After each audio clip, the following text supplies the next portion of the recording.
Saudara-saudari yang dikasihi Tuhan,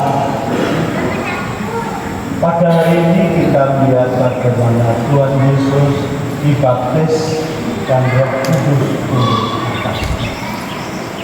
Kalau kita renungkan siapa yang dibaptis ini, maka itu sungguh-sungguh menggerakkan, dan ini sebetulnya merupakan tanda kasih Allah yang luar biasa yang melampaui segala pengertian manusia.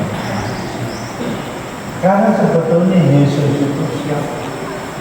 Yesus itu bukan lain daripada anak Allah. Dia pribadi kedua dalam bentuk Bapa.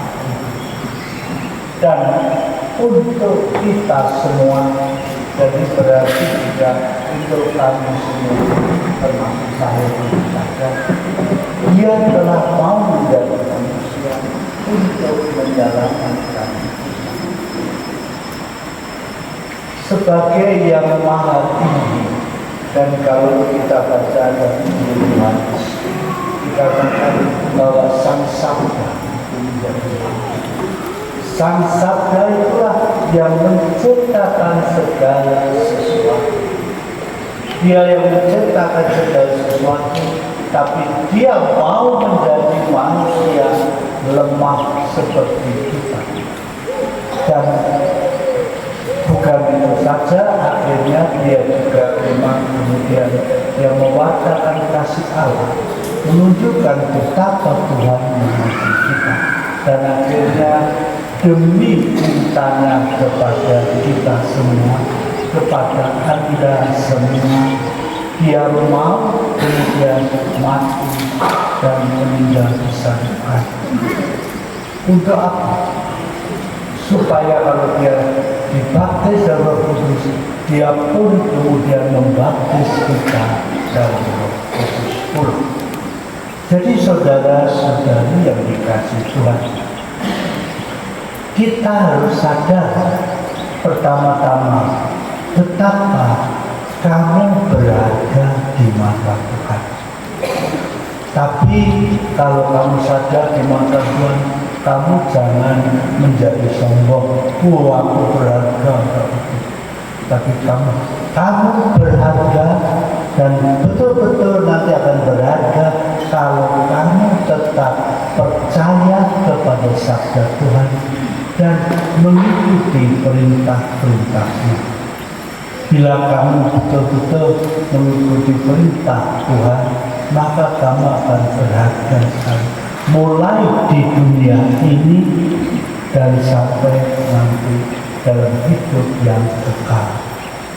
Karena kita semua saudara-saudari yang dikasihi Tuhan, kita hidup di dunia ini hanya sebagai peziarah, seperti dikatakan 1 Petrus dalam suratnya.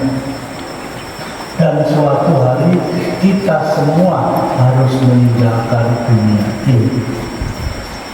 Kalau saya bertanya kepada Anda, di mana Anda?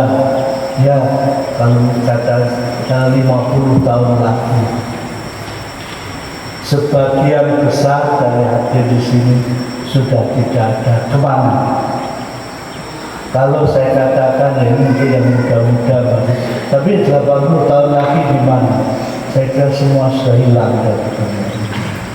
Tetapi saudara, bagi kita tahu karena Tuhan Yesus sendiri yang kemudian Allah yang menjadi manusia, yaitu pribadi kedua, yaitu menjadi manusia seperti kita, bahkan disalibkan mati, tapi Dia bangkit kembali.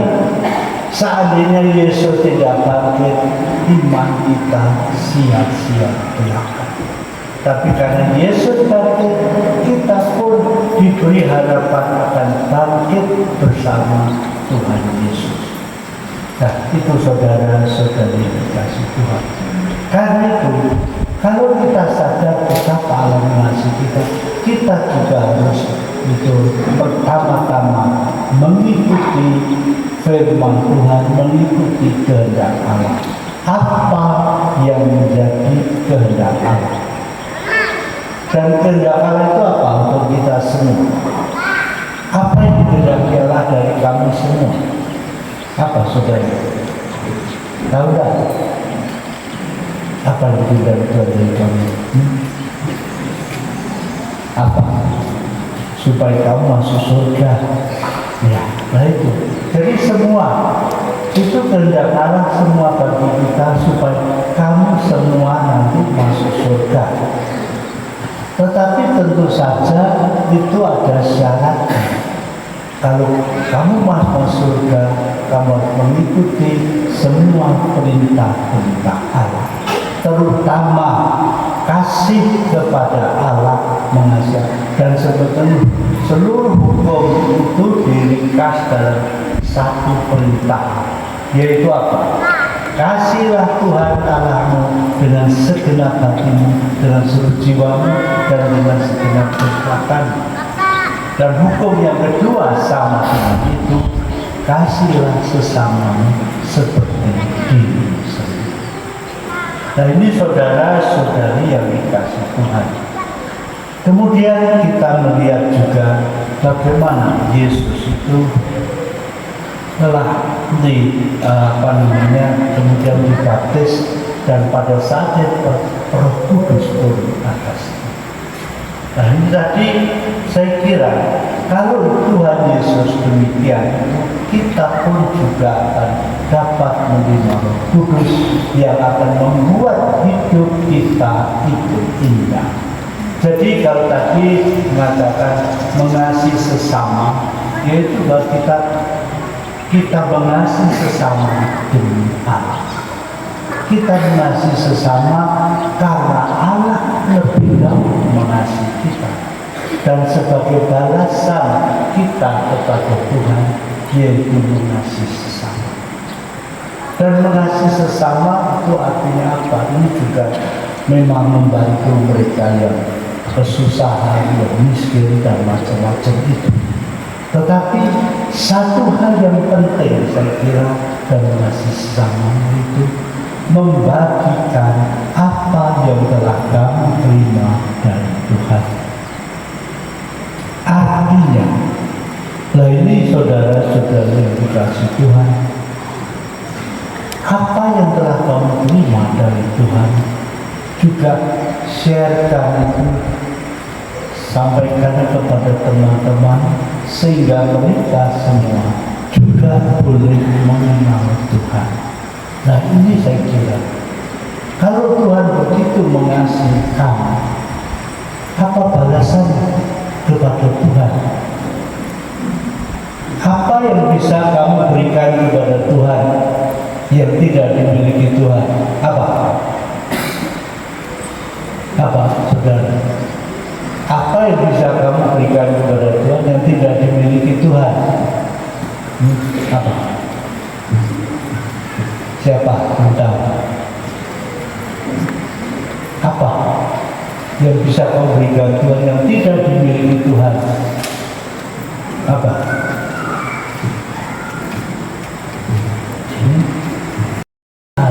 Yang dirindukan Tuhan. Sebagaimana Tuhan Yesus sendiri datang ke dunia, begitu mengasihi kita supaya kita percaya kepada yang sudah diselamatkan. Dan itulah juga yang dikasih, yang dikehendaki Tuhan, supaya kamu yang telah mengalami kasih Allah juga men-sharingkan atau membagikan itu kepada saudara-saudara, teman-teman, kenalanmu, tetanggamu, dan macam-macam, sehingga semakin banyak orang yang mengenal Yesus dan diselamatkan. Itu sebagai ungkapan syukur kita kepada Tuhan. Maka tadi saya katakan, kamu menerima banyak dari Tuhan. Lalu balasannya apa? Nah itu. Kita tidak bisa memberikan sesuatu dari kita yang tidak dimiliki Tuhan. Tetapi kerinduan Tuhan yang sangat besar ialah supaya kita juga mensyariatkan apa yang kita terima. Dan kalau tadi Tuhan Yesus telah dibaptis oleh Roh dan Roh Kudus, ya, sebetulnya itu hanya pakai ungkapan supaya kita juga tahu bagaimana. Maka supaya kita bisa betul-betul membalas kasih Tuhan, supaya kita mampu mengasihi, kita membutuhkan Roh Kudus. Hanya dalam kuasa Roh Kudus kita dapat pertama-tama mengenal Tuhan. Hanya dalam kuasa Roh Kudus kita dapat berkata, Yesus adalah Tuhan. Hanya dalam Roh Kudus kita bisa berkata, Aba Bapa kepada Tuhan. Hanya dalam Roh Kudus kita mampu melakukan apa yang diperintahkan Tuhan. Jadi kita butuh Roh Kudus. Dan untuk itu saudara-saudari yang dikasih Tuhan, pada zaman ini Tuhan memberikan rahmat yang istimewa, yaitu tentu Roh Kudus, dan ini bisa kita terima, Anda terima di dalam itu yang diberikan lewat pencurahan Roh Kudus yang diselenggarakan dalam retret awal. Dari Anda semua, siapa yang sudah pernah ikut retret awal di sini? Angkat tangan. Siapa yang sudah pernah ikut retret awal? Siapa yang sudah ikut? Baru sedikit ya? Belum pernah itu.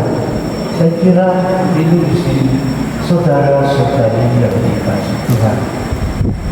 Kalau Anda tadi ikut retret awal dan betul-betul mengalami sana pencurang Roh Kudus, kamu hidupmu akan berubah sekali.